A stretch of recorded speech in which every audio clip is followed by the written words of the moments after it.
Thanks for joining me, everyone. In this video, I'd like to share with you the other Kraken that I had mentioned in my previous video that I had gotten while I was grinding out the tech tree. And this one, man, right at home in my destroyers. But this is actually the DD line that I had put off playing for quite a bit.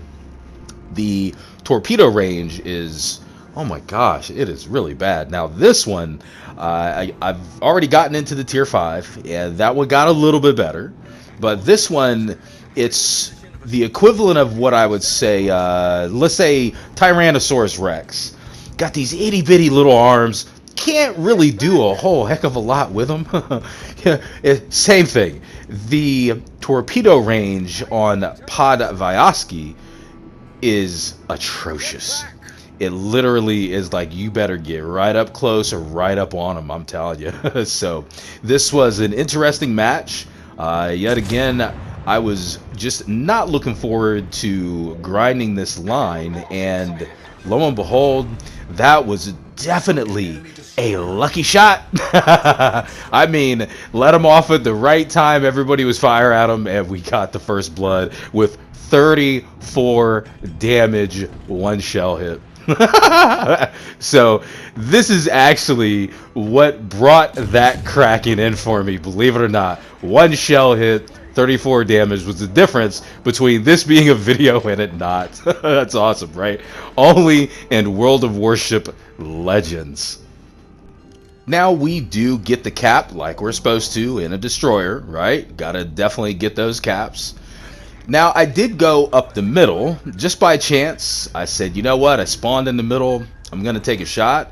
And luckily enough, both DDs had went to C cap, so A cap on our side, man, they lucked out, because I can't tell you how many times I've been in a battleship or even a cruiser now and been on one side where we don't have a DD, and man, you know it, we get spotted by the enemy DD and just get rained on. So obviously nothing you can do about it, you just got to play through it. But it's just funny how matchmaking and spawning works, and actually we are up tiered in this battle. The last Kraken we were top of the rock, and this time we're at the bottom, and we gotta, well, basically work for it. I mean, seal clubbing is a little fun, but you know, when you get these matches where you're up tiered and you got to put in that extra bit of work, it's gratifying. And you can see, look, my torpedo range is so much shorter than my detectability. I'm literally having to just get right up on the battleship, and why he didn't turn is beyond me. But hey, man, I appreciate that. He does make us pay for it though, man. Took out a good chunk of our health, so let's go ahead and get that smoke popped. But yep, it was worth it. We got that dev strike. So here we go. We got Farragut still sitting in the cap. We tapped him for a defend, so we're sitting on 1 cap, 3 defends, dev strike, first blood, 2 kills. Not doing half bad, man, for really just running and gunning. So all the DDs are gone, and we're going to get this cap and just keep working it. But these DDs are just so much fun for me. And I know, you know, certain people, they actually can't stand them. Other people really can't stand them, the ones that are obviously getting killed by them. But these DDs are fun, man. I mean, fast pace, you know, I can keep moving. Obviously the up close and personal torpedo dev strikes are so much fun, and gosh, I would love to know how many controllers have been thrown on account of me getting that close just to reach out and want to be friends.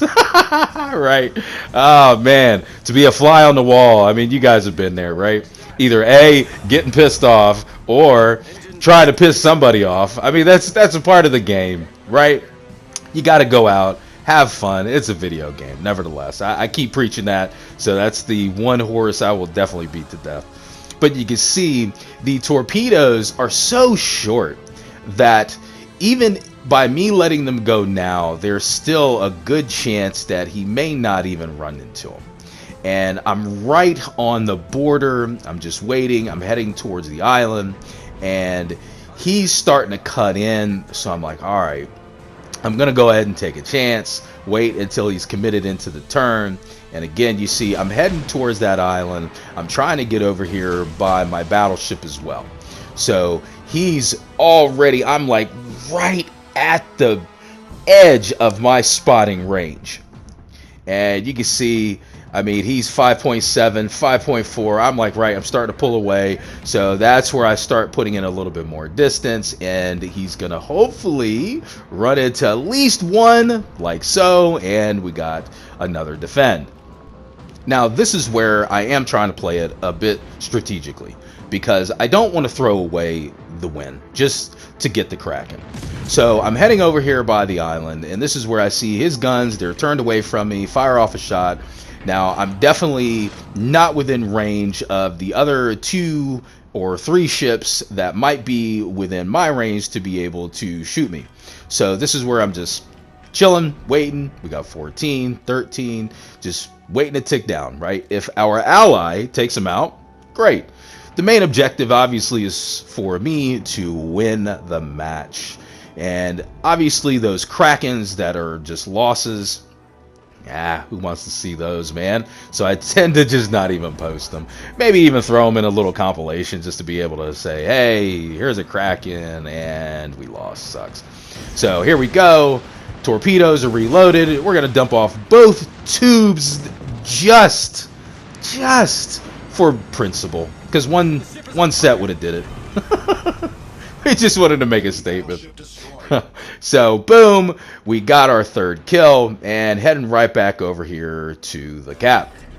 And you can see we're doing great. Another enemy got taken out by allies, and we're just going to go over here. And Nevada, he is parked behind that island. Man, full health too. Full health, parked behind the island.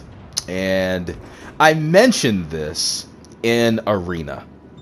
And this is actually those 2 Krakens that have happened after Arena. And actually a 3rd. I still got one in Summers I'm going to drop for you guys. So those 3 Krakens that happened after Tier 7 Arena, man, feels really good. Brings that love of the game back, because my Tier 7 Arena was atrocious.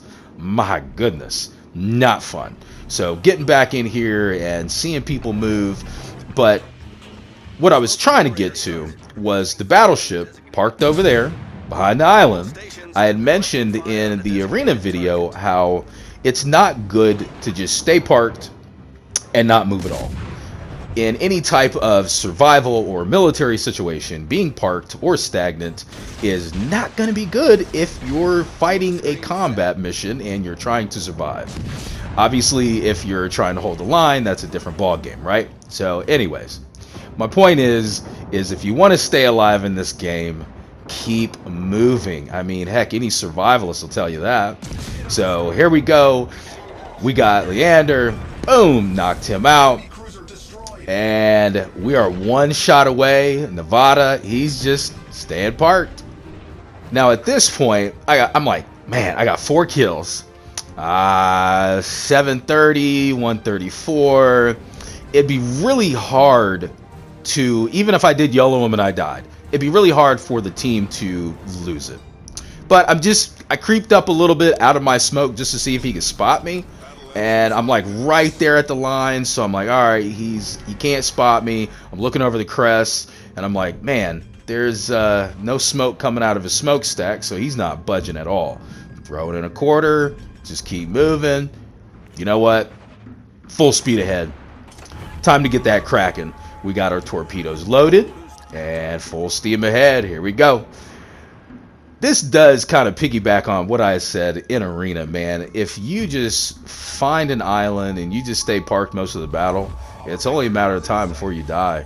Every single survivalist and military documentary I have ever seen, concerning combat situations and stuff, they tell you, you want to stay alive, you stay moving. And nevertheless, every time I find somebody camping, oof, It feels good because you thought that island was safe. So we didn't get full health. You know, our allies knocked away some of that health off of them. No big deal. We are still going to get up close and personal, get that Kraken, and booyah! We got it. Fun times, man. I love hunting them Krakens for you guys. Sometimes they're big ones, sometimes they're little ones. I don't really care which tier, except 3. I really don't mess around with tier 3 too much, unless they get up tiered while I'm in tier 4. So, nevertheless, we still did a good job. 2 caps, 4 defends. You know, first blood, death strikes, 2,325 base XP. So, as you can see, I've got a total of a 1,892 elite XP, so that is the battle that put us over the edge in order to get those nice white leaves around our class emblem. Now, this is, again, this is the one, I'll show you in the stats. This is the one that has the super short torpedoes. So let's check that out real quick. Torpedoes is a whopping 4 kilometers, but they're fast. 70 knots. They do pack a punch, but man, 4 kilometers. Oh, yeah, that's a shotgun last ditch effort kind of stuff. Or, you know, hey, surprise, here you go. See you later. So anyways, let's go ahead and jump into upgrades. If you do decide that you want to get it, hey, have at it. If you think you want to work this line, this is definitely going to help you, but this will definitely be the last time I plan on playing Podvoisky. So nevertheless, the first upgrade slot, I'm always going to go main battery dispersion, 7% with aiming system mod 1. And obviously the last 3 upgrades. So this is where I was able to pick up these 2, and I can tell you, Gnevi, I'm guessing I'm saying that correctly again. This one is a lot better with torpedoes at 6 kilometers. So definitely a lot more beneficial. And even this one at tier 4, I'm starting to grind this one. And the torpedo range on that is 7 kilometers. So Podvoisky definitely seems to be the worst out of all of them. And Commander, I'm definitely going to be running Vladimir. Not going to even try to say that last name, my goodness. And inspirations, I am going to run double concealment because the detectability on the Russian DDs is not really that good. And when you're running up against some of these other stealth destroyers or even other gunboats that are going to outspot you, you're going to get lit up by the enemy team. So running that double concealment definitely helps. So tree skills, obviously gunboat style, observe and range, look at me now, twist and track for that horrible traverse speed, smoke on the water, and unstoppable. Now I am curious with you guys, these last 2 videos have been all about tech tree. So I'm curious, where are you guys at? And as you can see, I am almost getting completed again. I was so close, man. I just had Cleveland for the American line, and now I've already unlocked Sumner, I've unlocked Maine and Minnesota, just haven't bought them. Sorry, bought them. Really horrible English. So nevertheless, just curious to see where you guys are at. So my Japan line, still not too bad. Still got all those fun tier 8s to unlock. And the UK line, same thing, almost done with all the tier 7s and obviously all those fun tier 8s. Germany, I was completely done.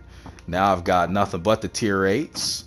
France, I mean, I was getting there. Obviously, you know, tier 7, I was pretty close to being done, but more tier 8s. The Russian line is really where, again, I fell off. As you can see, I still got quite a ways to go. The Italy line, not too bad until they start putting in more. Pan-Euro, still got a ways to go. And Pan-Asia, obviously, still a ways to go. So, let me know where you guys are at. You know, are you guys gonna grind it all? I'd love to know. Am I just being OCD and making sure I do every single thing I possibly can within the game? You tell me. So either which way, I hope the information I provided helped. Hope you enjoyed the show. Don't forget to subscribe. And until next time, stay frosty out there.